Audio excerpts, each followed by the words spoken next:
Here we have an amateur astronomer capable of catching these things with his small telescope and a small camcorder.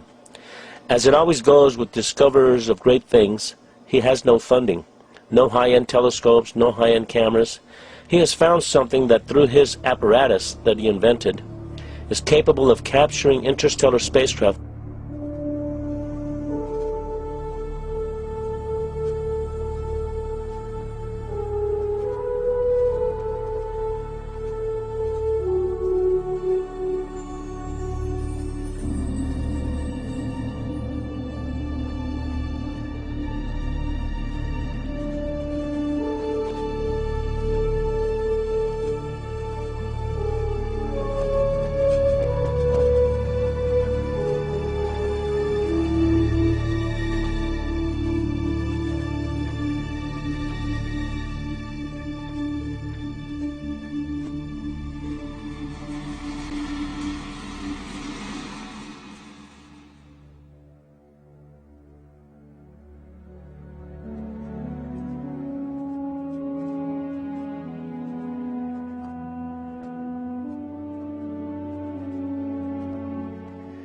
If the starships that John Leonard Walson has captured in deep space are ours, then I am glad we have them out there protecting our planet.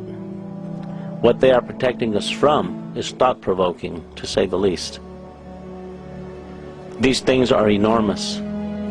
On the other hand, if they are not ours, I wonder who or what is operating them. There was a fear then of something out there. It became a very big concern. Asteroids, UFOs, people coming from other places.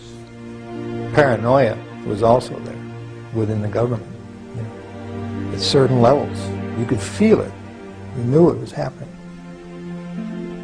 I noticed the satellites' positionings. I said, now this is supposed to be a system that tracks radar anomalies on Earth, right? You know, the whole thing, the movement. Yep, that's what it does. And I said, well, why are half of them pointed towards the outer space? Towards the moon, towards areas that are just blank space. Well, I don't know, was the reply. He says, never thought about it. He says, well, at least half of those satellites you got up there aren't looking at Earth. I said, what are they looking for? He says, well, you got to have need to know about that. I said, I see. In other words, who's coming? He says, we don't know. End of subject. Ever since I got involved with John Leonard Walson, I always now look at the Big Dipper in a totally different way. I can't wait to have people all over the world seeing them. The great thing about the interstellar starships is we know where they are.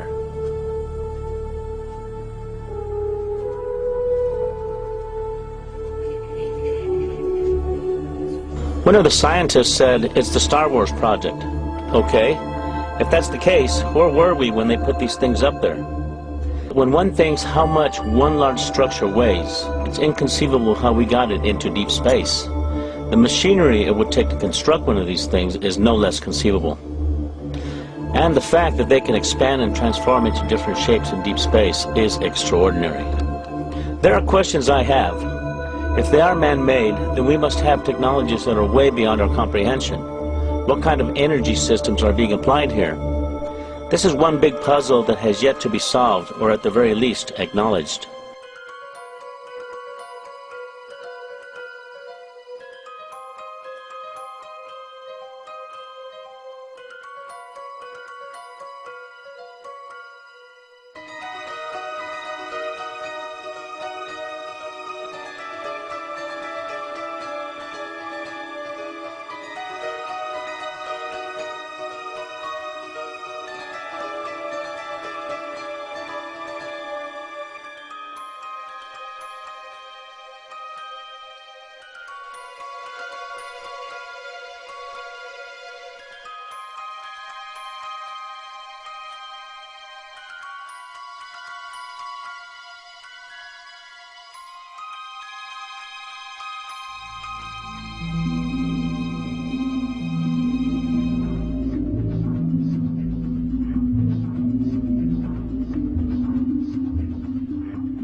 As John Leonard Walton follows them with his telescope, they are in perfect sync with the Earth's orbit, posing as a star in Orion's belt, the Big Dipper, Vega, or in other constellations.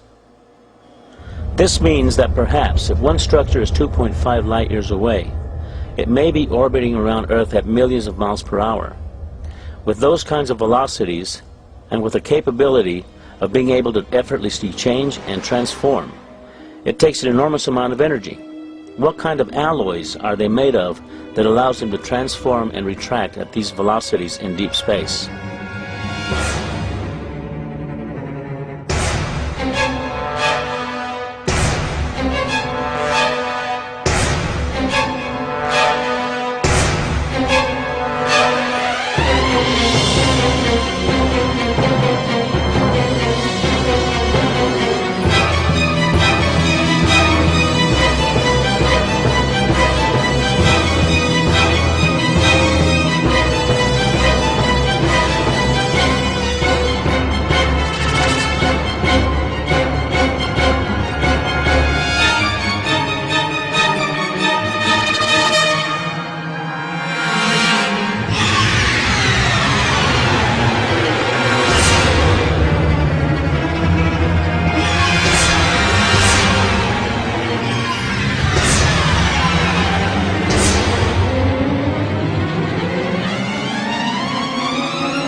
It has taken us at least 10 years for the United States, with the help of Russia and other countries, to construct the space station.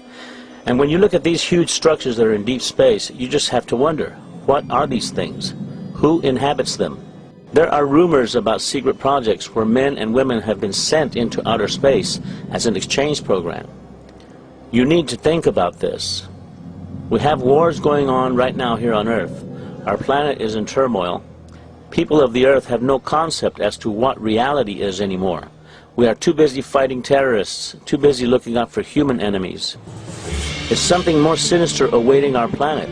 Are we under observation and under close scrutiny?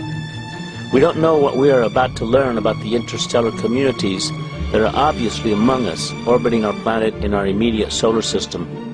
For the moment, we have barely tipped the iceberg.